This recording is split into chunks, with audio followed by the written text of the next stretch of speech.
기도합니다. 온 땅이여 하나님께 즐거운 소리를 낼지어다. 그의 이름의 영광을 찬양하고 영화롭게 찬송할지어다. 하나님께 아뢰기를 주의 일이 어찌 그리 어미하신지요. 주의 큰 권능으로 말미암아 주의 원수가 주께 복종할 것이며 온 땅이 주께 경배하고 주를 노래하며 주의 이름을 노래하리이다 할지어다. 아멘. 사랑과 은혜가 많으신 하나님, 오늘도 이 거룩한 날을 예비하셔서 주의 백성 된 저희를 한 사람 한 사람 불러주시고 이곳에서 주님을 예배하며 주의 은혜를 얻게 하심을 감사드립니다. 하나님, 어린 자로부터 장성한 자에 이르기까지 저희가 함께 모였고 하나님, 우리 가운데 부족함과 모자름이 있을지라도 주의 사랑을 의지하여 이 자리에 나왔사오니 오늘 우리가 드리는 이 예배를 주님 기뻐 받아주시며 홀로 영광 받으시고 또 예비하신 모든 은혜로 한 사람 한 사람에게 부어 주시옵소서. 이 시간도 함께 하실 줄 믿습니다. 예수님의 이름으로 기도했습니다. 아멘. 예, 저희 다 같이 일어나셔서 우리 사도신경으로 우리의 신앙을 하나님 앞에 고백드리도록 하겠습니다. 우리 사도신경으로 신앙 고백드립니다. 나는 전능하신 아버지 하나님, 천지의 창조주를 믿습니다. 나는 그의 유일하신 아들, 우리 주 예수 그리스도를 믿습니다. 그는 성령으로 잉태되어 동정녀 마리아에게서 나시고 본디오 빌라도에게 고난을 받아 십자가에 못 박혀 죽으시고 장사된 지 사흘 만에 죽은 자 가운데서 다시 살아나셨으며 하늘에 오르시어 전능하신 아버지 하나님 우편에 앉아 계시다가 거기로부터 살아있는 자와 죽은 자를 심판하러 오십니다. 나는 성령을 믿으며 거룩한 공교회와 성도의 교제와 죄를 용서받는 것과 몸의 부활과 영생을 믿습니다. 아멘. 우리 찬송가 송영 3장 함께 찬양합니다.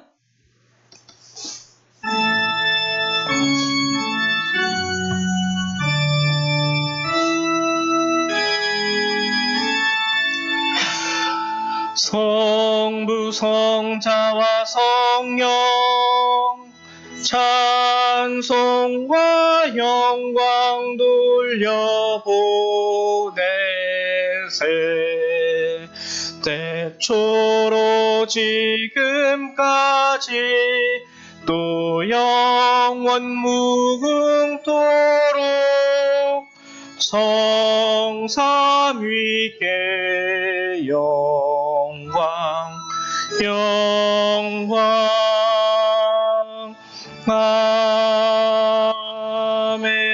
아멘. 찬송가 뒤에 있는 교동문 95번 같이 교독하도록 하겠습니다. 교동문 95번 가정주일의 말씀입니다. 예, 우리 함께 교독합니다. 내가 사람의 방언과 천사의 말을 할지라도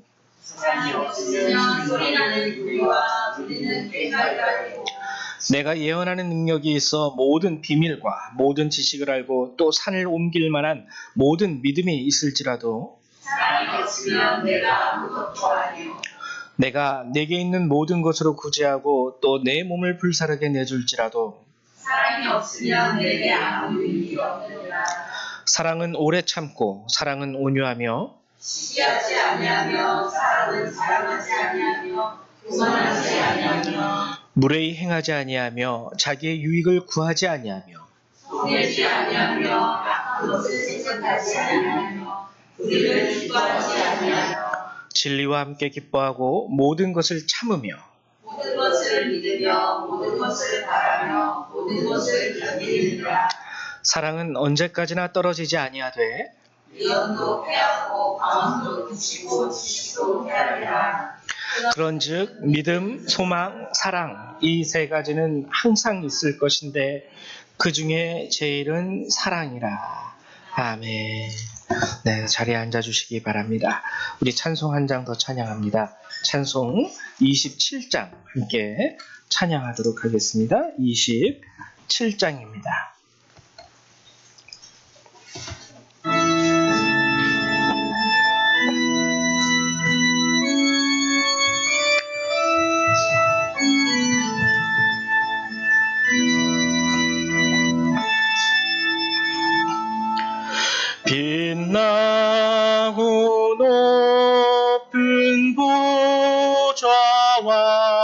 그 위에 앉으신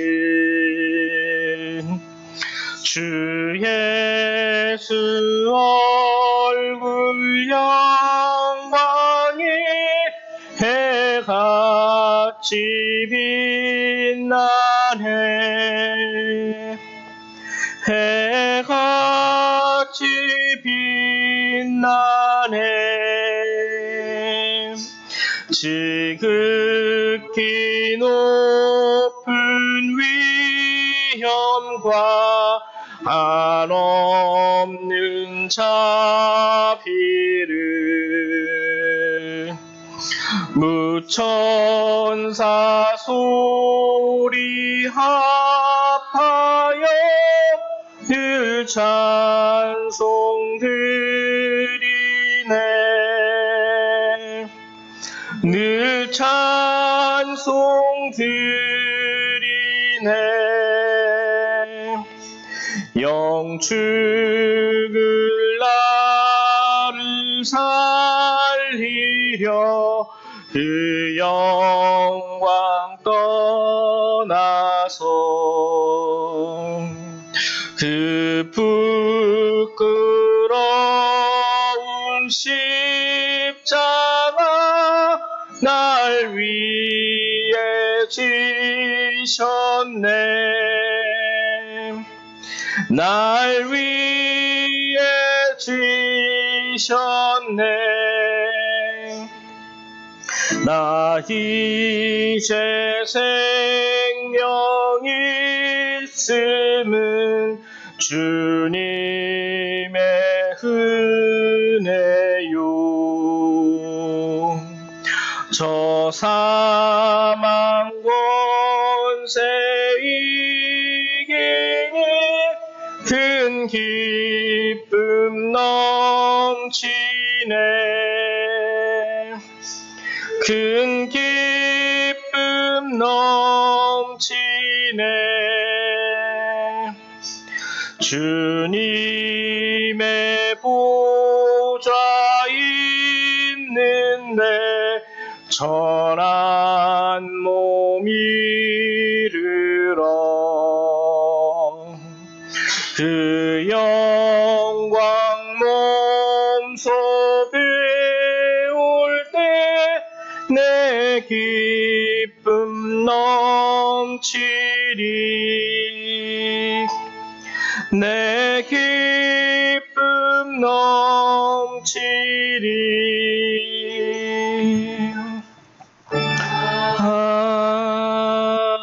아멘.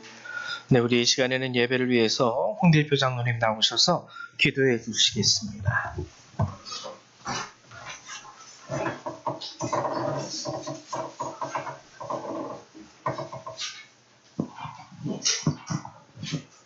기도하겠습니다.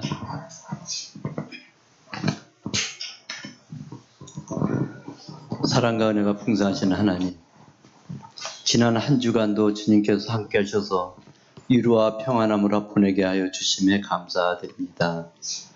우리와 함께 신앙생활 하시던 조종기 장로님, 그 장례 절차를 전 교인이 함께하고 은혜롭게 마치게 하여 주심에 감사를 드립니다. 우리 모두가 하나님 나라의 소망을 갖고 살아가는 성도로서 늘 하나님과 동행하는 삶으로 살아가게 하옵소서. 하나님을 기쁘게 찬양과 기도 생활에 열심을 다하게 하여 주옵소서. 내가 너희를 사랑한 것 같이 너희도 서로 사랑하라는 주님의 말씀을 따라 이웃에게 하나님의 사랑을 전하는 성도 되게 하여 주옵소서. 우리는 기독교인으로 살아간다고 하면서도 쉽게 화를 발하여 살 때가 많이 있습니다. 쉽게 성내지 않고 쉽게 흥분하지 않으며 흐르는 물처럼 고요한 성품으로 살아가면서 크리스찬의 향기를 풍기며 살아가게 하옵소서. 열방교회를 세워주시고 하나님의 복음을 전파하는 교회를 세워가심을 감사드리며 모든 교회가 연합하여 하나님의 영광을 위해 힘쓰는 교회들 되게 하옵소서. 지금 이 시간에도 고국을 떠나 선교 사역을 담당하시는 선교사님들에게도 하나님의 은총이 함께 하시기를 기도합니다. 하나님을 알지 못하는 미전도 국가에서 복음을 들고 불철주야 수고하시는 선교사님들을 보호해 주시고 건강과 경제적으로 어려움을 당하지 않도록 돕는 손길을 통하여 목적을 잘 감당할 수 있도록 도와주옵소서. 오늘도 담임 목사님 단위에 세우셨사오니 선포되는 말씀이 영혼들을 깨우치는 역사로 인도하옵소서. 이 시간 말씀을 전하실 때 저희들의 길을 열어주셔서 주의 음성을 듣게 하시고 성령 충만함을 입어 우리 가운데서 역사하시는 능력대로 우리가 구하거나 생각하는 모든 것에 더 넘치도록 응답하여 주시옵소서. 모든 것을 감사드리며 사랑이 많으신 예수 그리스도 이름으로 기도하였습니다. 아멘. 네, 감사드립니다. 오늘 함께 보실 하나님의 말씀 같이 찾아보도록 하죠. 오늘 보실 말씀은 스바냐 1장 1절에서 18절의 말씀 함께 나누도록 하겠습니다. 우리 구약성경 1306페이지에 있습니다. 1306페이지, 구약성경 1306페이지 또는 1307페이지에 있습니다. 스바냐 1장 1절에서 18절까지의 말씀. 네.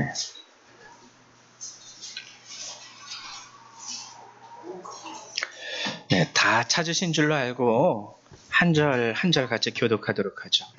스바냐 1장 1절에서부터 18절의 말씀 제가 먼저 교독합니다. 아몬의 아들 유다왕 요시아의 시대에 스바냐에게 임한 여호와의 말씀이라. 스바냐는 히스기야의 현손이요 아마랴의 증손이요 그다라의 손자요 구시의 아들이었더라.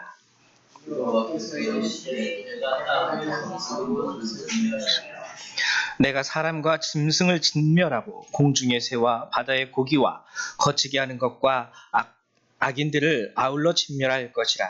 내가 사람을 땅 위에서 멸절하리라. 나 여호와의 말이니라. 내가 유다와 예루살렘의 모든 주민들에게 손을 펴서 하나님의 마을을 그곳에서 멸절하며 그가 일어나는 일과 그 제사장들을 아울러 멸절하며 또 지붕에서 하늘의 뭇별에게 경배하는 자들과 경배하며 여호와께 맹세하면서 말감을 가리켜 맹세하는 자들과 여호와를 배반하고 따르지 아니하는 자들과 여호와를 찾지도 아니하며 구하지도 아니하는 자들을 멸절하라. 주 여호와 앞에서 잠잠할지어다. 이는 여호와의 날이 가까웠으므로 여호와께서 희생을 준비하고 그가 청할 자들을 구별하셨음이니라. 여호와의 희생의 날에 그가 왕들과 왕자들과 이방인을 쓰는 자들을 구할 것이며 그날에 문턱을 뛰어넘어서 포악과 거짓을 자기 주인의 집에 채운 자들을 내가 벌하리라. 나 여호와가 말하노라. 그날에 어머니에서는 불을 찢는 소리가 새의 이어에서는 경소리가 작은 산들에서는 무너지는 소리가 일어나리라. 막데스 주민들아 너희는 슬피 울라. 가나안 백성이 다 패망하고 은을 거래하는 자들이 끊어졌습니다. 그때 내가 예루살렘에서 찌꺼기같이 가라앉아서 마음속에 스스로 이르기를 여호와께서는 복도 내리지 아니하시며 하도 내리지 아니하시리라. 하는 자를 불로 찾아 벌하리니 그들의 재물이 노락되며 그들의 집이 황폐할 것이라. 그들이 집을 건축하나 거기에 살지 못하며 포도원을 가꾸나 그 포도주를 마시지 못하리라. 여호와의 큰 날이 가깝도다. 가깝고 빠르도다. 여호와의 날의 소리로다. 용사가 거기서 쉬이 있으리로다. 그날은 분노의 날이요 환난과 고통의 날이요 황폐와 패망의 날이요 캄캄하고 어두운 날이요 구름과 흑암의 날이요. 바다로 요구하며 여호와는 손들을 쓰시며 모든 망대를 치는 날이로다. 내가 사람들에게 고난을 내려 맹인같이 행하게 하리니 이는 그들이 나 여호와께 범죄하였음이라. 또 그들의 피는 쏟아져서 티끌같이 되며 그들의 살은 분토같이 될지라. 그들의 은과 이 여호와의 분노의 날에 능히 그들을 건져주지 못할 것이며 이 온 땅이 여호와의 질투에 대해 삼가지리니 이는 여호와가 이 땅 모든 주민을 멸절하되 놀랍게 멸절할 것이다. 아멘. 무서운 내용이죠. 굉장히 무서운 내용입니다. 지난 시간에 제가 이사야 6장, 하나님께서 이사야를 부르셨을 때 그 내용 혹시 기억하십니까? 하나님께서 이사야를 부르시면서 그에게 첫 번째로 주신 메시지, 그의 사역, 그 뭐였냐면은 그들로 귀가 멀게 하고 눈이 멀게 하라는 거였죠. 그래서 혹시라도 돌이켜 회개하고 구원받는 자가 없도록 그렇게 하라. 이사야를 부르신 이유가 참 망하라. 하나님이 이렇게 이런 메시지를 전하라고 이사야를 부르셨나. 우리가 그때 한번 그것을 나누은 적이 있었는데 오늘 스바냐도 보면은요. 스바냐 선지자, 이 스바냐 선지자를 부르실 때 하나님이 그에게 주신 메시지의 성격이 굉장히 무섭습니다. 멸망과 심판과 멸절이에요. 스바냐 선지자는요, 1절이 얘기하듯이 이렇게 아몬의 아들 유다왕 요시아의 시대 히스기야의 현손. 그러니까는 스바냐는 그 출신이 왕족이에요. 히스기야의 현손이니까 왕족. 그러니까 지금 스바냐 선지자가 살았을 당시에 남유다의 왕은 요시야 왕이었는데 이 요시야 왕과는 어느 정도 가까운 친척 사이일 그런 확률이 굉장히 높죠. 뭐 4촌은 아니더라도 적어도 한 6촌에서 8촌 정도 되지 않을까라는 생각이 듭니다.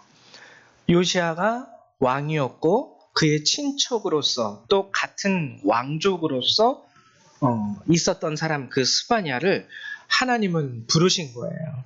제가 표를 하나 준비했는데 그 표를 보면은 혹시 보이십니까? 빨간색 위에 동그라미가 히스기야 왕. 그 히스기야 왕의 아들 문하세의 아들 아몬의 아들 요시야.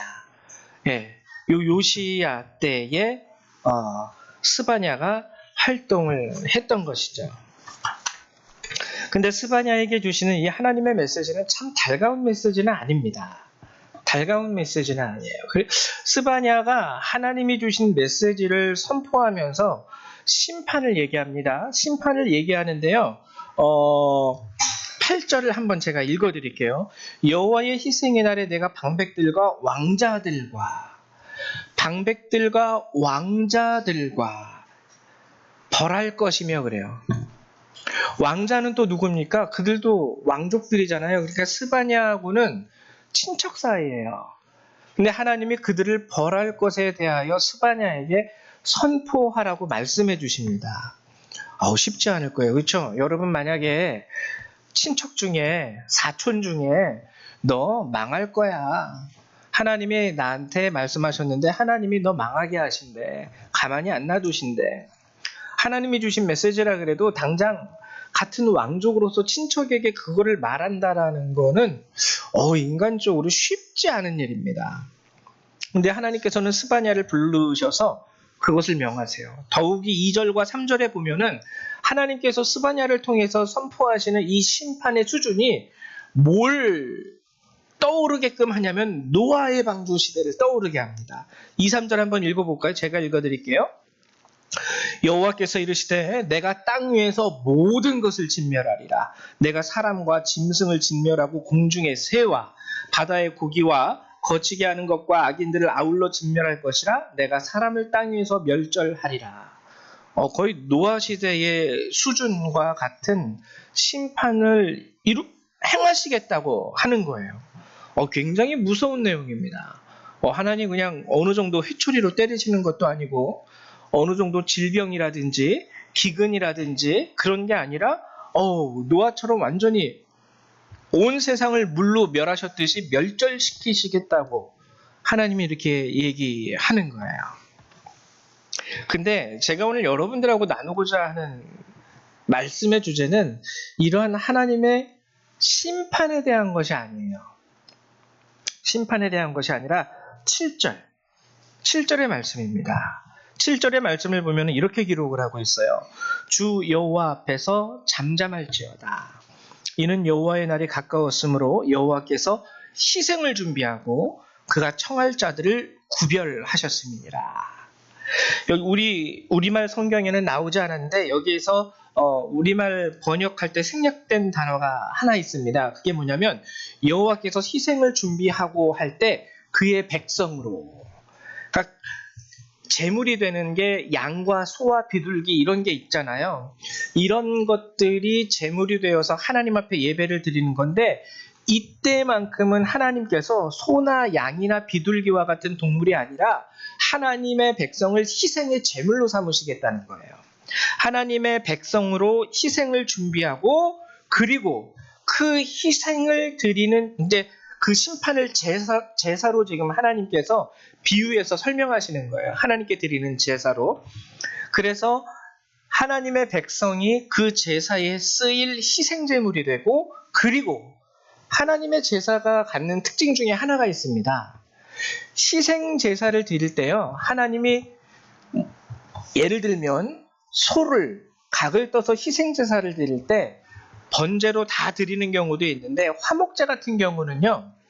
남은 고기들을 초청한 자들, 그 예배에 초청한 자들과 함께 나누어 먹으며 즐거운 시간을 가져요. 이 화목제의 특징입니다. 근데 하나님께서 심판하신다라는 이 내용을 희생을 준비하고 그리고 청할 자들, 구별되어서 그 희생 제사에 청할 자들을 따로 구별해서 부르신대요. 두 그룹이 있는 거죠. 하나는 희생 제물로 심판의 대상이 되는 사람들이 있고 또 하나는 그것 가운데에서 함께 잔치 가운데 초대받은 구별된 사람들이 있다라는 거예요. 제가 오늘 여러분들하고 나누고자 하는 것은 바로 이 부분입니다. 솔직히 우리가 심판에 속한 자들이 되면 안 되잖아요.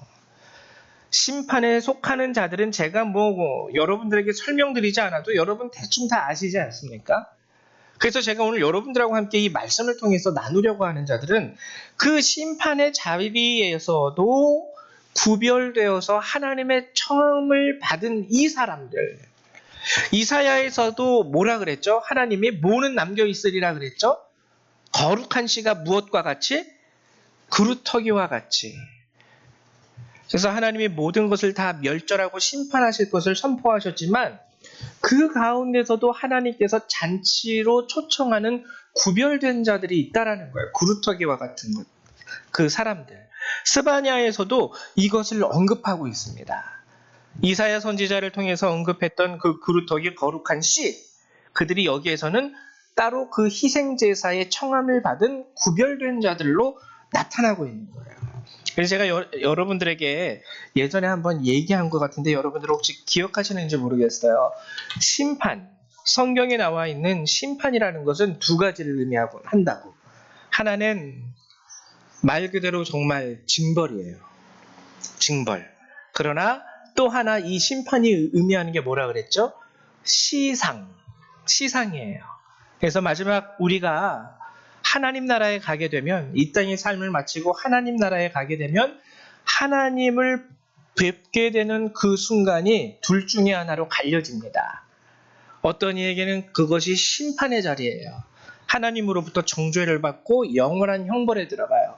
근데 어떤 사람들은 하나님을 이 땅의 삶을 마치고 하나님을 뵙는 그 순간 하나님으로부터 은혜를 입고 하나님이 예비하신 영원한 하나님 나라의 평안을 누리게 되는 거죠. 그래서 심판이 갖는 것은 두 가지 의미예요. 말 그대로 심판 자체와 또 다른 의미는 시상. 그래서 심판의 날은 곧 또 시상의 날이 되고는 합니다. 그래서 오늘 성경도 희생에 참여하게 될 제물이 될 백성과 그리고 그 희생 잔치에 참여해서 함께 양식을 나누게 될 구별된 자들을 두 부류를 얘기하고 있는 거예요. 그래서 이 희생, 실제적인 이 희생, 여기서 말하는 희생은 실제적인 징벌을 말하는 건데 그 징벌의 대상이 누가 되냐면 4절에서 12절에 자세히 나옵니다. 방백이라는 것은 쉽게 말하면 지금으로 치면은 국회의원이라든지 사회적으로 좀 이렇게 지위 있는 자들, 방백들, 왕족들, 부자들, 다른 집의 문턱을 넘는 권세자들, 다른 집의 문턱을 넘는다라는 게 무슨 뜻이냐면요, 침입한다라는 뜻입니다. 침입. 함부로 남의 집에 들어가서 뺏어오는 거, 약탈해오는 거.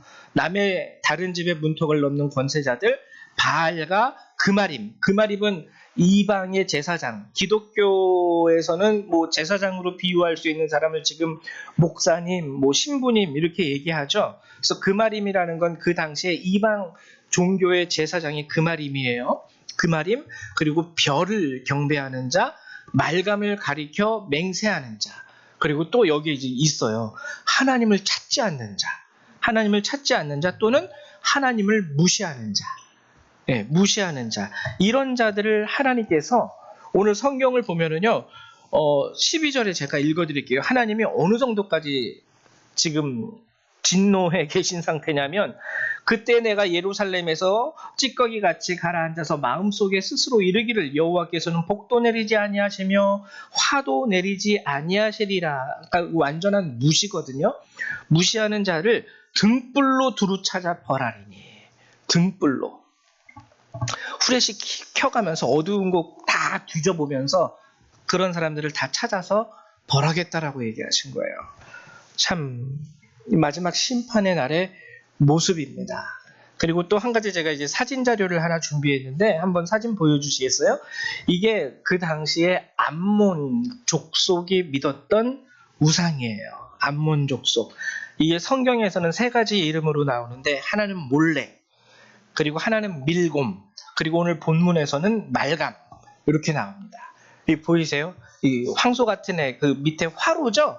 화로. 불을 막 태우고 그 위에 보면은 이렇게 그 보이시죠? 이렇게 방처럼 만들어 놓은 부분, 요 방처럼 만들어 놓은 요런 것들, 여기 밑에서 불을 태우면 불이 활활 타올라서 이 우상 자체가 하나의 뜨거운 화로가 되고요. 여기는 입구인데요. 입구에 뭘 놓냐면 요 뭐 보이세요? 애기를 이 안에다 집어넣습니다. 이 제물로 드리는 거예요. 그래서 불을 태우면은 애가 어떻게 될까요? 타 죽겠죠. 가나안 족속이 이렇게 제사를 드렸어요. 하나님이 그래서 이들과 통혼하지 말고 이들과 같이 함께하지 말라고 했는데, 이스라엘 백성도 암몬 족속의 이 신앙을 따라서 우상 숭배를 했던 것이죠. 단순히 가서 이들에게 비나이다 하고 온 게 아니라요, 아기를 갖다 바친 거예요. 근데 이제 아무래도 우리 모성애가 있잖아요. 부성애가 있고. 그래가지고 애기 막 울음소리를 못 듣게 하려고 요 밑에서 보면은, 그래서 이 제사는요 막 북을 크게 울려요. 사람의 소리가 안 들리게. 그리고 아이를 이렇게 불태워서, 갓난 아이를 이렇게 불태워서 하나님이래, 그 우상에게 제물로 그 바쳤던 아주 악하고 그랬던 그 종교적 풍습이 이들에게 있었습니다. 하나님이 굉장히 진노하셨던 거예요. 이런 것들을 따라 행하면서 그들의 잔치에 참여하고 그들의 제사에 참여하고 하나님을 무시했던 그들에 대해서. 근데 이제 본론, 그럼 구별된 자들은 누구일까요? 이렇게 하나님께서 정말 모든 진노를 다 쏟아내시면서 멸절을 명하신 것 가운데에서도 구별된 자들이 있습니다. 그럼 제가 여러분들에게 한번 여쭤보고 싶어요. 구별된 자들이라는 것은 선택받았다라는 뜻이거든요. 내가 너를 택했어. 그 이들은 뭐 때문에 하나님이 택하셨을까요? 뭐 때문에? 이렇게 악하고 참담한 이스라엘 사회 가운데 하나님의 택함을 받은 사람들은 무엇 때문에 택함을 받았을까? 우리가 인간적으로 보면은 그들이 택함 받은 이유에 대해서 우리가 상상할 수 있는 게 뭐냐면, 저렇게 악한 종교적 관습 가운데에서도 정말 끝까지 하나님을 믿은 사람들, 하나님의 말씀에서 떠나지 않고 우상을 숭배하지 않고 온전한 헌신으로 끝까지 하나님만 믿고 어떠한 어려운 가운데에서도 하나님만 의지했던 사람들, 하나님이 보시고 감동하시고, 야, 너 대단하다. 그래, 내가 너를 구별시키고 내가 너를 나의 택한 자로 삼아 너를 높이리라. 뭐 우리는 이런 거를 생각하곤 합니다. 틀린 건 아니에요. 맞는 거예요. 근데 여기에서 제가 왜 오늘 이거를 설명하려고 하냐면, 여기에서 우리 신앙에 많은 잘못된 오류가 나타나기 때문에 그래요. 잘못된 오류. 그래서 오늘 하나님이 택하셨다라는 의미, 내가 하나님의 은혜 가운데 구별되었다는, 거룩한 백성이요 하나님의 자녀로서 구별된 자이고 택함 받았다라는 것에 대한 온전한 의미를 이 시간을 통해서 함께 나눠보고자 합니다. 대표적인 게요, 신명기 9장 6절이에요. 하나님이 택한 자들에 대하여 하나님이 하신 말씀이거든요. 그게 뭐냐면 신명기 9장 6절에 보면, 그러므로 네가 알 것은, 너 이거는 꼭 기억해도 이거예요. 그러므로 내가 알 것은 내 하나님 여호와께서 내게 이 아름다운 땅을 기업으로 주신 것이 내 공의로 말미암음이 아니니라. 너는 목이 곧은 백성이니라. 내 공의로 말미암음이 아니니라. 하나님이 그를 선택한 이유가, 그 사람이 얼마나 하나님 말씀 잘 지키고 살았는 줄 알아요? 그 사람이 얼마나 하나님 앞에 정말 누구도 할 수 없는 헌신을 하나님 앞에 드린 줄 알아요? 하나님이 그런 사람 택하지 않으면 누구를 택하겠어요? 그게 아니라는 거예요. 하나님이 택하신 아브라함, 그들의 자손들에 대해서도 하나님이 하신 말씀이 뭐냐면, 넌 정말 목이 곧은 백성이야. 고집도 세고요. 아주 지 잘났다고 굉장히 잘난 척하고요. 그랬다라는 거예요. 목이 곧은 백성이라는 뜻이 바로 그거예요. 목이 곧은 백성. 여러분, 우리가 신앙생활을 하면서 우리가 항상 감사해야 해요. 저도 그렇고 여러분들도 그렇고 우리는 하나님 앞에 택함 받은 자들입니다. 하나님이 우리를 자녀로 택하셨고 영원한 하나님의 나라를 기업으로 주시겠다고 약속하셨어요.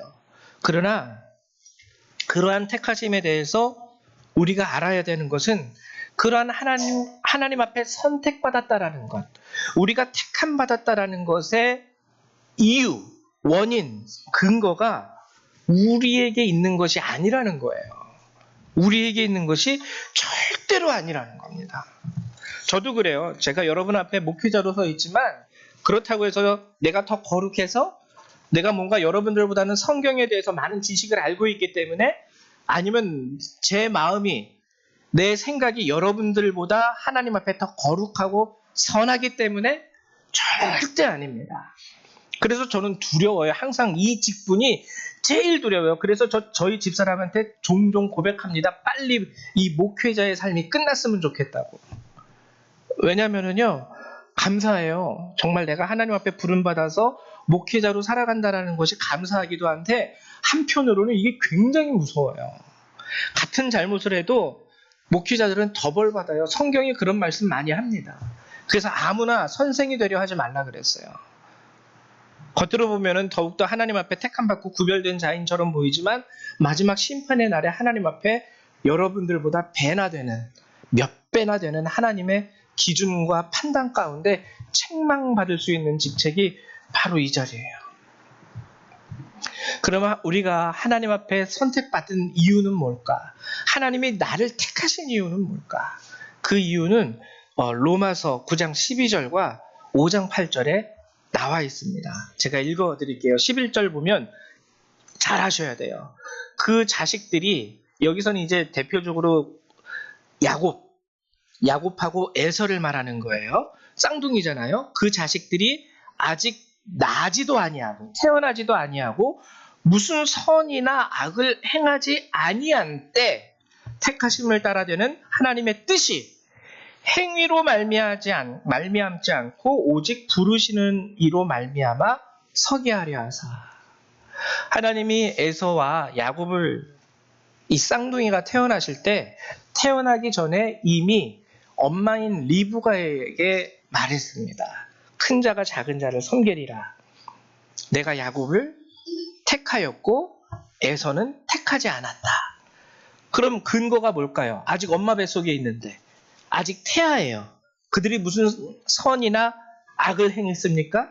아니면 엄마 뱃속에서 얘는 기도했고 얘는 기도 안 했고, 엄마 뱃속에서부터 얘는 하나님 앞에 예배를 드리고 엄마 뱃속에서부터 얘는 범죄하였고, 뭐 그런 거 있습니까? 성경이 말하는 게 아직 태어나지도 않았을 때에, 그렇기 때문에 무슨 선이나 악을 행하지도 않은 그때에 오직 사람의 행위가 아닌 부르시는 이의 뜻으로 말미암아 하나님이 택하셨다라는 거예요. 여러분, 정말 우리가 정말 감사해야 되는 거는요, 이 세상에 사람이 한둘이 아니잖아요. 지금은 이제 거의 이 지구상에 존재하는 인구 숫자가 70억이 되었다 그러죠. 70억 인구 중에 저와 여러분은 뭔가 우리의 자격이라든지 우리의 어떠한 선함, 그런 잘남으로 인하여 택한 것이 아니라 정말 하나님께서 온전히 우리를 사랑하시기로 작정하셨기 때문에 우리가 택함 받은 거예요. 이 얼마나 놀라운 은혜와 사랑이 아닙니까? 이게 사랑이죠. 하나님의 사랑. 택하심과 구별됨의 이유, 성경이 분명하게 얘기하는 것은 우리를 향한 하나님의 사랑과 긍휼하심이 바로 우리로 하여금 하나님 앞에 선택받게 된 이유라는 거예요. 그렇기 때문에 여러분들이 신앙생활할 때 우월한 자격을 내세워서는 안 됩니다. 절대로 안 되는 거예요. 근데 제가 이거를 얘기하면서 우리가 아까 오류가 좀 있다 그랬죠.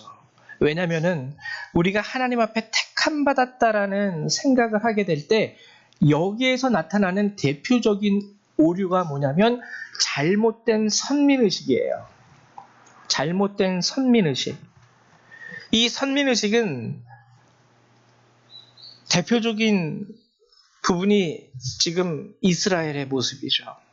잘못된 선민의식으로 나타나고 있는 대표적인 오류. 여러분, 우리가 선택을 받았다, 내가 택함을 받았다라고 얘기할 때 이 사회도 선택이 있어요. 이 사회는 선택의 연속입니다.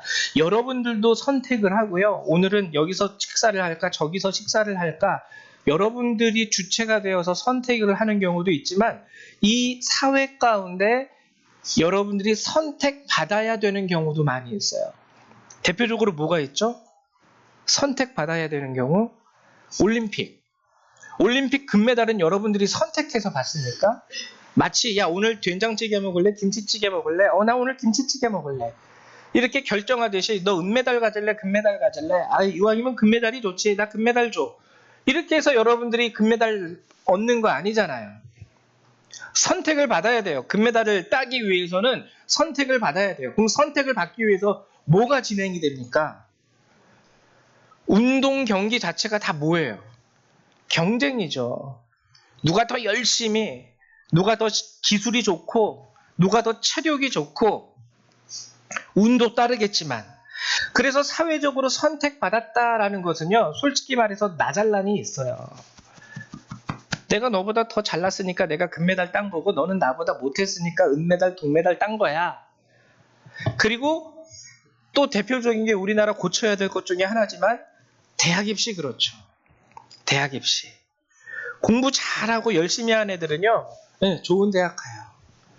그에 비해서 좀 떨어지는 애들은 좀 낮은 대학 가요. 그래서 이거는 우리가 선택받는 거예요. 내가 열심히 경쟁에 뛰어들므로 인해서. 그래서 공부, 운동, 돈, 또는 사회적 출신과 배경. 그래서 우리 흔히 하는 말 중에 하나가 금수저, 은수저, 흙수저 얘기하지 않습니까? 근데 하나님의 선택에 대해서도 우리가 이렇게 접근하는 경우가 종종 있다라는 거예요. 나는 이런 사람이니까 하나님이 선택을 했어. 너는 나에 비해서 뭘 했니? 나는 하나님 앞에 헌금도 이렇게 많이 했고, 나는 하나님 앞에 헌신도 이렇게 많이 했고, 우리 집안은 대대적으로 목사님 가정이고, 이런 잘못된 구별의식, 선민의식이 우리에게 존재하게 되면은 거기서 아주 중대한 오류가 발생하는 게 그게 뭐냐면 소외됨, 제외됨이 나타난다는 거예요. 사회적인 경쟁 가운데선 떨어지는 사람들이 많이 있죠. 사회적인 경쟁 가운데 1등은 몇 명이죠, 여러분? 100명이 도전해도 1등은 1명이에요. 그럼 나머지 99명은 뭐죠? 그냥 제외된 거예요. 제외된 것. 그들은 소외된 것이에요. 근데 여기서 나타나는 아주 안 좋은 부작용이 뭐냐면 우리는 그것을 당연한 것으로 여깁니다. 네가 못했으니까 그렇지. 네가 모자르니까 그렇지. 넌 돈이 없으니까, 넌 운동을 열심히 안 해서, 넌 공부를 열심히 안 해서, 넌 출신이 집안 배경이 그 모양이니까 너는 어쩔 수 없이 떨어진 거야. 그래서 경쟁 사회에서는요, 이들 소외된 자들에 대해서 긍휼한 마음을 느끼지 못합니다. 긍휼한 마음을 느끼지 못해요. 왜? 그 사람 책임이니까. 네가 안 했으니까 떨어진 거잖아. 이렇게. 여러분, 여기에 빠지면은요, 우리 기독교인들도 여기에 빠질 때 나타나는 아주 중요한 오류가 뭐냐면 신앙에 대한 상실감으로 이게 이어져요. 왜? 어떻게 나오냐면 하나님이 나를 싫어하나 봐. 하나님이 나를 기뻐하지 않으시나 봐. 하나님이 나를 떠나셨나 봐. 그래서 지금 대한민국의 많은 청년들이요, 취업이 잘 안 되니까 원서를 내고 면접을 보고 입사하기 위해서, 근데 최종적인 통보를 받죠. 아무개님, 우리 회사에 취업을 합격된 것을 축하드립니다 하면은 할렐루야 주님 감사합니다 하지만 거기에서 떨어지면 하나님이 나를 사랑하지 않으시나 봐. 벌써 10번째야. 여러분, 우리가 선택이라는 것과 택함 받음에 대해서 이런 식으로 접근하게 되면은 우리는 하나님 믿기 정말 어려워요. 내가 좋은 대로, 내가 원하는 대로, 내가 선택받고 싶은 것에 대해서 원하는 응답이 나오지 않으면은 우리는 그것을 하나님에 대한 원망으로 쉽게 여겨버리기 때문입니다. 떨어진 자들, 소외된 자들, 제외된 자들 가운데 이런 부작용이 나타나는 거예요. 그럼 선택된 자들은 부작용이 안 나타날까요? 그들도 나타납니다. 택함을 받은 자들도요, 이런 식으로 하나님의 선택과 택하심을 이해하면 택함 받은 자들, 쉽게 말하면 1등이 된 자들도요, 거기서 오류가 나타나요. 지금 현재 우리나라가 아니라 가자 지구에서 이스라엘과 팔레스타인 사람들이 전쟁을 일으키는 것도 이러한 부분 중에 하나예요. 제가 말씀드렸죠. 이스라엘 사람들은 세계 여러 민족을 딱 2가지로 분류한다고. 한국인, 미국인, 일본인 다 필요 없어요. 이 사람들은 다 이방인이고 하나님이 택한 사람들은 이스라엘 사람. 그래서 세상을 구별할 때 이스라엘 사람과 이방인, 딱 이 2종류로 분류합니다. 흑인이든 백인이든 황인이든 다 필요 없어요. 이스라엘 사람들이 아니잖아. 너네들은 그냥 다 이방인인데, 이방인은 어차피 멸망인데 일본 사람, 미국 사람, 중국 사람 구분할 필요가 뭐 있니? 어차피 다 버려질 건데. 이스라엘 사람이 아니면. 여러분, 우리가요, 신앙생활하면서 어떻게 보면 이것에 대해서 이스라엘을 비판하게 되지만 우리 자신을 들여다 볼 때에 우리도 그게 있을 수 있다라는 거예요. 우리 안에도 똑같이 자연스럽게 무시합니다. 자연스럽게 스스로를 거룩한 자로 인식하고 교만해져요. 나는 너희들과는 태생이 달라, 출신이 달라. 나는, 그래서 주님이 말씀하신 게 뭐예요? 아브라함의 자손이라는 그 한 가지 사실 가운데 선민의식에 아주 쩔어 있었던 이스라엘 사람들을 향해서 예수님이 이 돌들로도 하나님의 자녀가 되게 하신다 그러셨어요. 그걸로 너희들 스스로 교만하지 말고 목에 힘주지 마. 타인의 고난과 타인의 어려움에 대해서 그 사람들은 뭐라고 하냐면은 너 뭔가 잘못했으니까 그렇지. 대표적인 사람이 누굽니까? 성경에 나오는 욥의 세 친구 아니에요? 욥이 고난을 당할 때 그들은 너 뭐 잘못했으니까 그런 거야. 여기에서도 경쟁이 생기고요, 갈등이 생기고요, 분노가 생기고요, 그리고 죄와 좌절과 질투와 폭력, 그리고 전쟁까지도 여기에서 나타내게 되는 거예요. 잘못된 선택의식 가지시면 안 됩니다. 가지시면 안 돼요. 그러면은 진정 우리가 가져야 한다는 그 택함, 내가 하나님 앞에 택함 받았다라는 것, 하나님이 나를 선택하셨다라는 것에 대해서 진정한 구별의식, 어떻게 우리는 이것을 생각해야 되냐면, 나도 부족함과 죄 중에 하나님이 나를 택하셨어.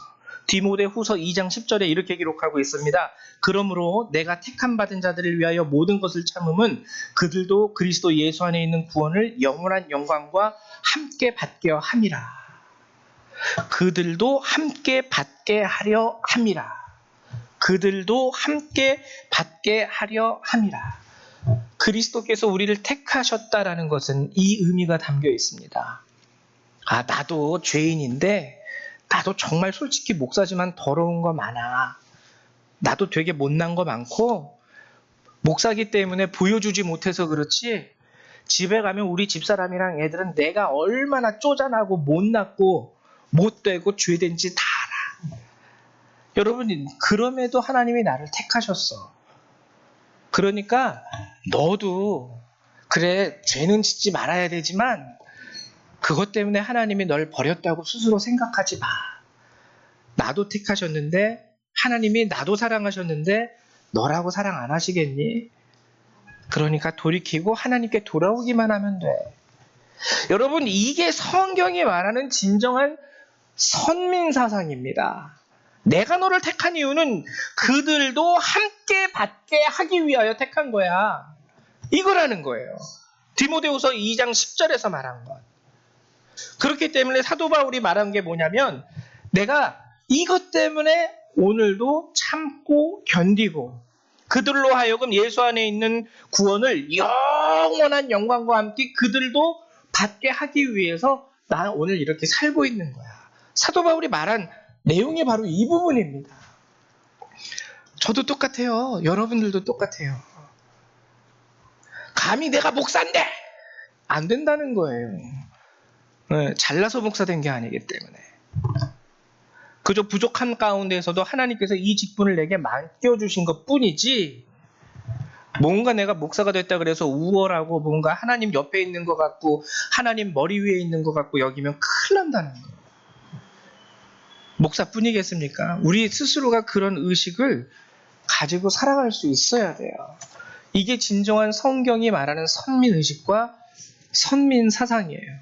내가 너를 택한 이유, 내가 너를 선택한 이유, 네가 택함 받은 이유가 여기에 있어. 그러니까 진정으로 택함 받은 자들은요, 거기엔 제외가 없습니다. 야, 나도 여기에 들어왔는데 너도 괜찮아. 들어와. 너도 하나님 자녀 될 수 있어. 너도 하나님의 사랑받는 사람이야. 다 들어와. 대학교 떨어졌다고? 괜찮아, 들어와. 돈이 없어? 괜찮아, 들어와. 예수 믿는 사람이 없다고? 괜찮아, 너부터 믿으면 되지.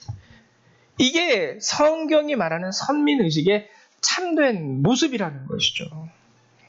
거부하고 너는 우리와 달라. 우리는 누군 줄 알아? 이게 아니라 우리 다 같아. 죄인임에도 불구하고 하나님의 은혜와 사랑 때문에 택함 받은 거지 그 외에 다른 이유가 없어. 그렇기 때문에 성경에는요, 하나님이 택하신 자들 가운데는요, 영웅도 없습니다. 특별히 거룩한 자들도 없어요. 선생도 아니에요. 오직 우리가 택함 받았다라는 것은 하나님의 주권과 하나님의 사랑으로 부름 받았다라는 것 외에는 아무것도 없습니다. 부족하지만, 죄인이지만 하나님의 은혜와 사랑으로 하나님의 나라를 기업으로 얻은 거예요. 나 자신의 특별한 헌신이나 믿음의 결과로 착각을 해서는 안 됩니다. 택함 받았기 때문에 우리가 감사함으로 헌신하는 것이지, 내가 헌신했기 때문에 하나님이 나에게 선택을, 택함을 허락하셨다라는 것, 잘못된 의식이라는 것이죠. 어제 여선교회 모임을 하면서 나눴어요. 사사기의 모습. 사사기에서 소위 사사로 세움받은 사람들은요, 다 그 당시에 자격 없는 사람들이었습니다. 기드온이요, 포도즙 짜내는 기계에서 보리를 타작해요. 왜? 그 당시 미디안 사람들한테 안 들키려고. 겁나서 무서우니까 몰래 타작한 거예요. 근데 하나님은 그 겁쟁이를 사사로 세우셨습니다. 그리고 드보라, 여러분 아시겠지만요, 이스라엘은요 여성은 숫자에도 안 치워요. 안 껴줘요. 여기 그래가지고 우리 교회 지금 오늘 예배 인원을 보면은 예배 인원은 하나, 둘, 셋, 넷, 다섯, 6명밖에 안 모인 거예요. 여기 여성분들은 예배 참여하든 말든 숫자로 안 쳐줘요. 근데 그런 그 사상이 아주 하늘을 찌를 듯했던 그때에 하나님께서 여자를 사사로 세우십니다. 드보라라는 한 여인을 그를 통하여 구원하셨죠. 입다는 누구였냐면 서자였습니다. 입다. 여러분 우리나라 조선시대랑 똑같아요. 서자는 아버지를 아버지라 부르지도 못했고요. 거의 뭐 아들도 아닌 것이 어떻게 보면 좀 종에 가깝고, 그래서 입다는 결국에 쫓겨나죠. 너는 서자 출신이니까 저리 꺼져! 그런 사람을 하나님께서 사사로 세우셔서 이스라엘을 구원하셨어요. 하나님의 택함은 우리의 자격에 있는 게 아니라 정말 하나님의 절대적인 주권과 은혜와 긍휼에 있다라는 것이죠. 이것을 아시고 이 한 주간도 정말 감사할 것밖에 없는 거죠. 하나님이 나를 택해 주셔서 정말 감사합니다. 하나님의 사랑으로 나를 붙잡아 주셔서 정말 감사합니다. 5월의 마지막 주일입니다. 가정의 주일인데요. 여러분뿐만 아니라 여러분이 속한 가정도요, 지금 눈에 보이지만 않을 뿐이지 하나님이 택한 가정이에요. 아직 예수를 알지 못하는 우리 자녀들, 아직 주님을 무시하고 있는 내 남편, 내 아내, 그럼에도 불구하고 내가 그곳에 있다라는 것은 오늘 사도 바울이 얘기한 것처럼 그들도 함께 하게 하기 위하여, 이게 우리의 사명입니다. 택함 받은 자로서 이 사명을 여러분들의 삶 가운데서 온전히 이루셔서 나중엔 그들도 나를 택하신 하나님의 은혜로 감사하고 기뻐할 수 있는 그날이 오게 되시기를 주님의 이름으로 축원을 드립니다. 우리 하나님의 말씀 같이 두 가지만 더 나눠보도록 할게요. 먼저 고린도전서 4장 7절의 말씀입니다. 함께 봉독하죠. 시작. 누가 너를 남달리 구별하였느냐? 내게 있는 것 중에 받지 아니한 것이 무엇이냐? 내가 받았은즉 어찌하여 받지 아니한 것 같이 자랑하느냐? 좀 이해하기 힘드시죠? 이게 뭐냐면은 내게 있는 것 중에 받지 아니한 것이 무엇이냐? 야, 내가 다 너한테 해줬잖아. 네가 다 받았는데 어찌하여 받지 않은 것처럼, 즉 네가 한 것처럼 그렇게 자랑하느냐? 그 뜻이에요. 야, 뭐 너가 해서 된 것처럼 생각하지 마. 내가 다 이거 다 너를 위해서 준 건데 너는 왜 뭐 네가 뭐 땀 흘리고 뭐 인간 승리했다고 그런 식으로 얘기하냐? 내가 해준 건데, 이런 뜻이에요. 그러니까 우리의 구별됨이 여기에 있는 거예요. 어디 가서도 우리 그리스도인들은 야, 내가 얼마나 발바닥에 불나도록 돌아다녔는 줄 알아? 내가 얼마나 눈 빠지게 막 그렇게 했는 줄 알아? 막 이런 식으로 얘기하면 안 된다는 것이죠. 그 다음에 요한복음 15장 16절의 말씀입니다. 시작. 내가 너희가 나를 택한 것이 아니요 내가 너희를 택하여 세웠나니 이는 너희로 가서 열매를 맺게 하고 또 너희 열매가 항상 있게 하여 내 이름으로 아버지께 무엇을 구하든지 다 받게 하려 함이라. 네, 여기에는 하나님의 은혜, 언약의 약속도 있는 거예요.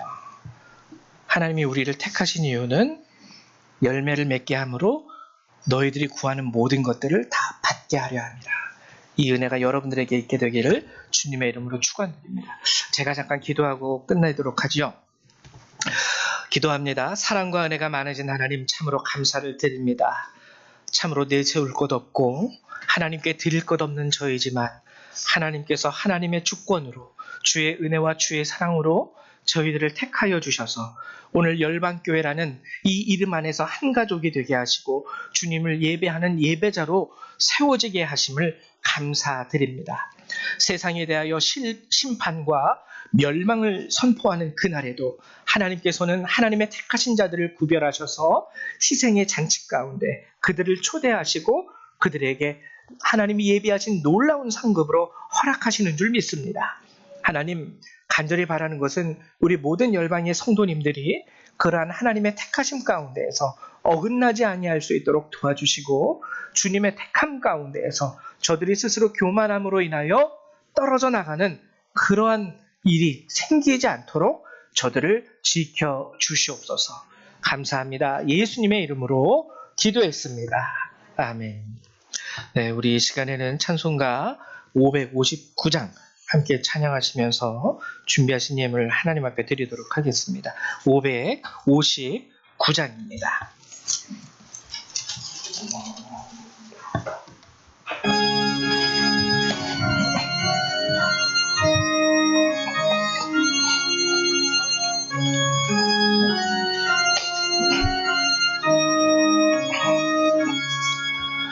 사철의 봄바람 불어있고 하나님 아버지 모셨으니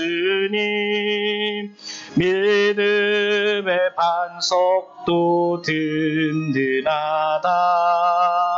우리 집 즐거운 동산이라. 고마워라 임마누엘, 예수만 섬기는 우리 집. 고마워라 임마누엘, 복되고 즐거운 하루하루.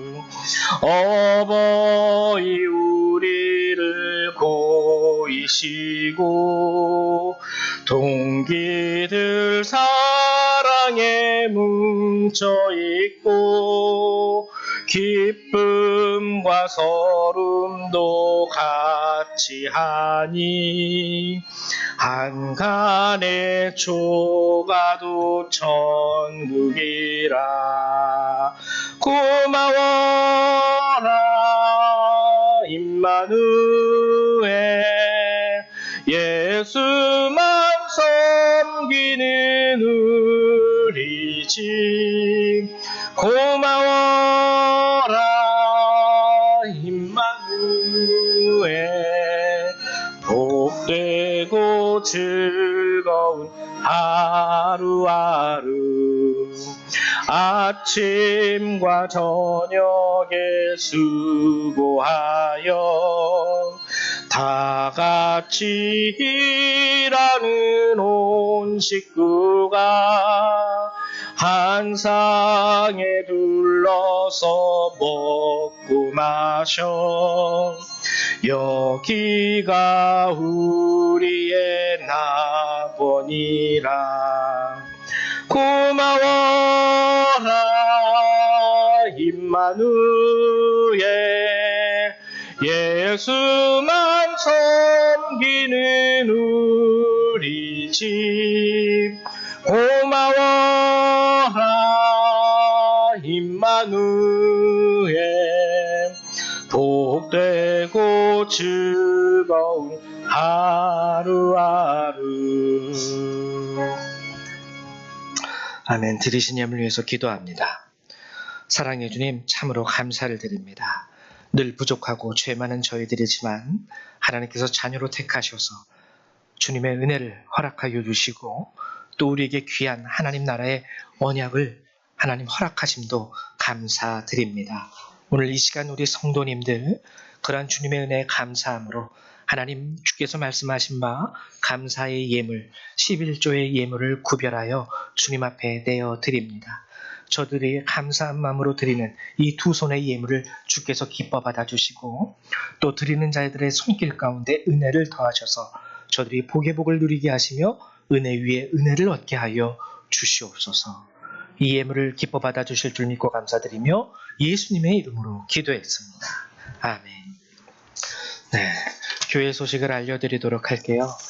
우선 여러분들 정말 감사드리는 게 우리 조정기 장로님 지난 수요일날 소천하셨습니다. 소천하시고 금요일날 이제 현충원에 안장함으로 인해서 모든 장례 일정을 다 마쳤어요.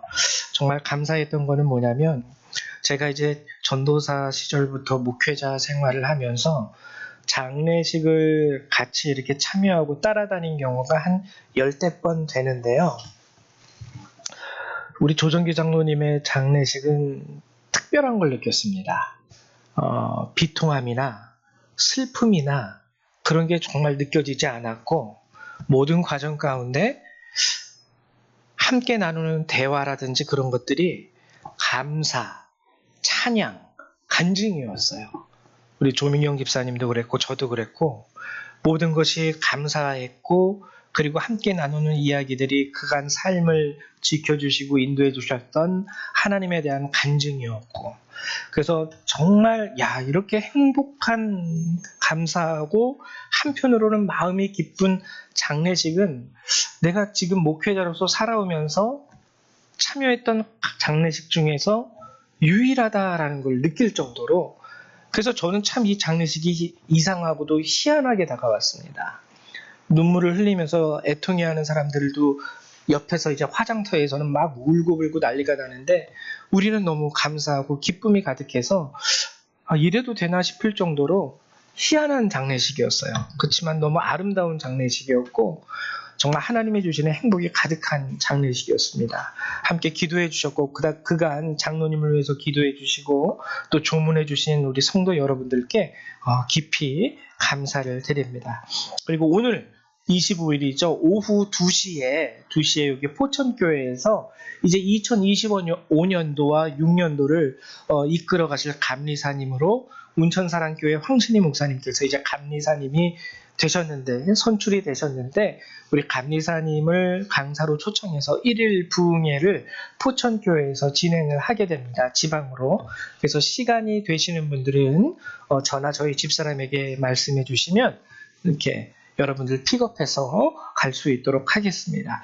예, 그리고 우리 조민경 집사님 잠깐 나오셔서 장례식 위해서 또 말씀해 주시기를 부탁드려요.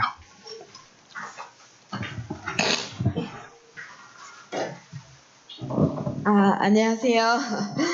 감사합니다. 저희 아버지 장례식 전에도 이렇게 병문안도 와주시고 항상 기도해 주셔서 감사합니다. 저희 아버지가 이제 돌아가셨는데요. 인간으로서 아쉬움이 남아서 그러지 마음의 아픔이나 슬픔은 좀 덜해요. 저 항상 옆에서 지지해 주시고 안아주던 손잡아 주던 아버지가 안 계신다는 게 너무나 슬픕니다. 근데 하나님께서 예비하셔서 이제 고통을 다 내려놓고 하늘나라에 천사들이 데려갔다고 생각을 해요. 저번 주에 아버지가 너무 아프셔갖고 그러니까 답답하시다고 아픈 것보다는 말도 못하시고 이제 임종이 얼마 안 남으시다 보니까 너무 괴로우셔 하셨어요. 근데 제가 이 삶도 이 괴로움도 이 생명도 주님이 주신 거다. 아버지 하나님이 준비되셨을 때 천사들이 내려와서 모셔갈 테니 조금만 참아달라. 그러면서 아버지와 이야기를 하고 이제 기도도 하고 이제 그리고 집에 갔는데 월요일날 이제 위독하다는 얘기를 듣고 갔는데 제가 아버지를 간병을 1년 10개월 하면서 제가 살아가는 게 바빠서 아이도 키워야 해서 제가 못했던 게 있었어요. 그게 항상 마음에 있었거든요. 하나는 아빠가 병원 다닐 때 이제 간병인을 써도 목욕을 안 시켜주더라고요. 그러니까 목욕을 해드리고 싶었고 또 하나는 내가 우리 아이를 키워야 되기 때문에 밤새 간호를 할 수가 없었어요. 그래서 간병을 하고 싶었어요.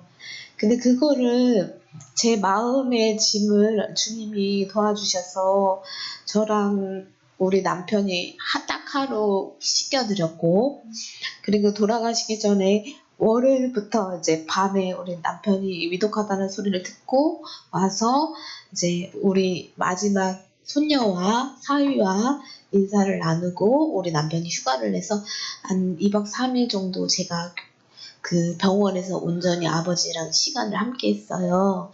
비록 이제 인종열로 열이 많이 나서 의식이 있다 없다 하셨지만 이제 찬수건으로 이렇게 닦아드리면서 열을 내리면서 아버지랑 그동안에 아빠한테 고마웠던 일, 미안했던 일, 감사했던 일, 그리고 주님이 임재하신 것 같아요. 임재하셔서 찬양을 끊임없이 불러드리게 되더라고요. 저희 아버지가 병원에 있으면서 찬양 못한 거, 기도 못한 게 기도를 못하겠다고 하셨어요. 찬양 듣고 싶다고. 근데 이거는 이제 생각해서 하는 게 아니라 정말로 그 찬양이 막 계속 나오는 거예요. 그래서 그 아버지가 임종전 3일 동안 저희 엄마랑 저랑 옆에서 돌보면서 찬양 불러드리고 말씀 읽어드리고 기도해드리고 이거를 3일 내내 했어요. 그리고 마지막 임종을 제가 꼭 보고 싶었는데 그 마지막 임종주차도 볼 수 있게 시간을 주셨어요. 그 마지막 돌아가시는 날 제가 포천에 일이 있어서 포천에 잠깐 왔었거든요. 근데 엄마가 오후에 전화해서 돌아가실 것 같다고 의사선생님이 그랬다고 하시더라고요.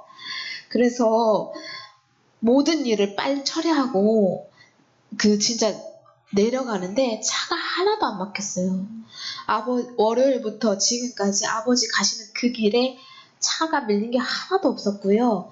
모든 일정이 진짜 누가 잘라도 짤 수 없을 정도로 시간과 날씨와 그 환경이 다 맞았어요. 그리고 아버지 장례도 너무나 따뜻하고 너무나 조금 성스럽다, 영광스럽다. 저희 아버지가 살아가면서 솔직히 부모 없는 서름, 가난한 서름, 그리고 배고픈 서름을 당하셨대요. 인생의 고난과 고난은 다 겪으시고 가장 낮은 자리에서 섰지만 가실 때는 진짜 호국 영웅의 대접을 받으시면서 현충원에서 국립현충원에서 안장 행사를 다 치르면서 영광스럽게 가셨어요. 인간으로서도. 근데 정말 감사한 게 현충원 그 행사도 저희는 알지 못했어요. 그런 행사가 있다는 거를. 그런데 인제에서 성남으로 바뀌고 또 이제 현충원 안장 심사가 있어요. 통해서 돼갖고 전화를 했더니 오늘 3시에 합동 안장 행사가 있대요. 하시겠어요? 라고 물어보시더라고요. 네, 하겠습니다. 하고 갔는데 그 길이 너무나 영광스러웠어요. 진짜 하나님을 끝까지 믿고 살아가는 게 정말 고되고 힘든 일이에요. 저도 과연 그렇게 저희 아버지처럼 그렇게 살 수 있을지 모르겠어요. 그렇지만 아버지가 살아간 길은 저희 아버지는 정말 주님만 의지하고 주님만 따르고 살았어요. 그 길이 고난의 길이고 그 길을 산다는 게 어떤 건지는 알지 못해요. 그렇지만 주님이 정말로 낮은 자 가운데서 높은 자로 세워주셨고 가시는 그 길에 평안과 사랑과 영광이 넘쳤어요. 저는 우리 아버지 돌아가시면 엄청 슬프고 아플 줄 알았거든요. 왜냐면 저도 이제 우리 아버지를 의지하고 많이 살았거든요. 근데 정말 지난주까지도 제가 너무 아파서 병원 가서 약 지어 먹고 이랬거든요. 정말 하나님의 역사하심이 위대한 게 제가 월요일부터 그렇게 밤을 샜는데도 하나도 안 피곤했어요. 지금까지. 하나도 피곤하지 않고 상쾌한 거예요, 몸이. 그리고 거짓말처럼 이 가슴이 슬픔과 괴로움과 이렇게 있는 게 아니라 따뜻하게 뭔가 그런 평안이라고 할까? 따뜻한 그 마음이 있더라고요. 그리고 이제 슬픈 것보다는 이제 감사와 행복과 찬양이 있어요. 그래서 찬양 부르게 되고 성경 읽게 되고 하더라고요. 아버지가 돌아가시기 전까지도 내가 너한테 물려줄 거는 믿음밖에 없다 하셨어요. 그 믿음을 받아서 저도 우리 아버지처럼 살아가고 싶어요. 그러니까 눈에 보이지 않지만 주님의 평안과 축복이 우리 여러분과 함께 계실 거라고 믿습니다. 너무 감사합니다. 감사드립니다. 원래 우리가 오늘이 또 애찬 주일이긴 한데 우리 장로님께서도 소천하셨고 하셔서 애찬 주일을 다음 달로 미루기로 했습니다. 그래서 오늘 맛있는 음식을 준비해서 여러분 대접하고 싶었는데 네. 엄마가 네. 식사 대접을 네. 해야 되잖아요. 요거는 그거는 이제 예배 끝나고 그러면은 같이 잠깐 얘기하도록 하죠. 네, 그래서 오늘 애찬 주일은 살짝 미루도록 하겠습니다. 예, 우리 다 같이 일어나셔서 찬송 1장 함께 찬양하시고요. 우리 축도로 예배를 마치도록 하죠.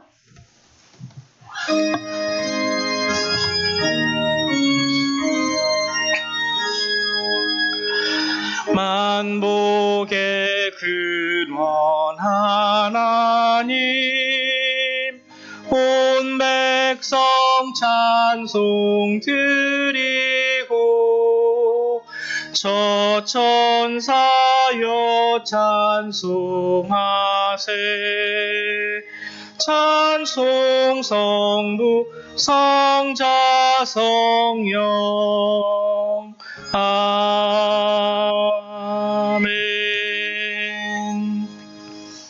사랑과 은혜가 많으신 하나님, 주의 크신 은혜와 사랑으로 우리를 택하셔서 주의 자녀 삼아 주시고 또 거기에다 영원한 하나님 나라의 기업을 허락하여 주심을 감사드립니다.